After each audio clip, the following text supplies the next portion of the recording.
Bhavana foundation Havanje ಹಾಗೂ ಭಾಸ gallery ಮತ್ತು studio ಗ್ರಾಮೀಣ ಭಾಗದಲ್ಲಿ ಸಂಯೋಜಿಸುತ್ತಿರುವ ಬಾಲಲೀಲಾ ಚಿಣ್ಣರ ಬೇಸಿಗೆ ಶಿಬಿರದ ಮತ್ತು ಭಾಗವತ ಪುರಾಣಾಂತರ್ಗತ ಸರಣಿ ತಾಳಮದ್ದಲೆಯ ಸಮಾರೋಪ ಸಮಾರಂಭ ಶ್ರೀ ಮಹಾಲಿಂಗೇಶ್ವರ ದೇವಳದ ವಠಾರದಲ್ಲಿ ನಡೆಯಿತು.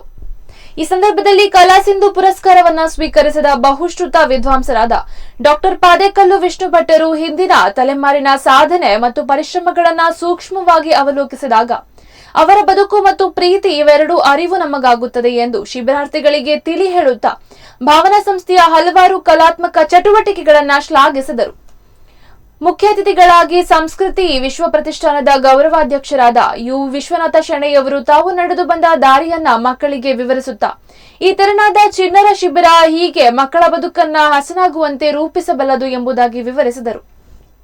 ರೋಟರಿ ಕ್ಲಬ್ ಮಣಿಪಾಲ ಟೌನ್ನ ಅಧ್ಯಕ್ಷರಾದ ರೊಟೇರಿಯನ್ ನಿತ್ಯಾನಂದ ನಾಯಕ್ ನರಸಿಂಹಗೆ, ಪರ್ಕಳದ ಮಹಾಗಣಪತಿ ಸ್ಟೀಲ್ಸ್ನ ಸಚ್ಚಿದಾನಂದ ನಾಯಕ್ ಬೆಲ್ಪತ್ರೆ ಸೇರಿದಂತೆ ಹಲವರು ಉಪಸ್ಥಿತರಿದ್ದರು.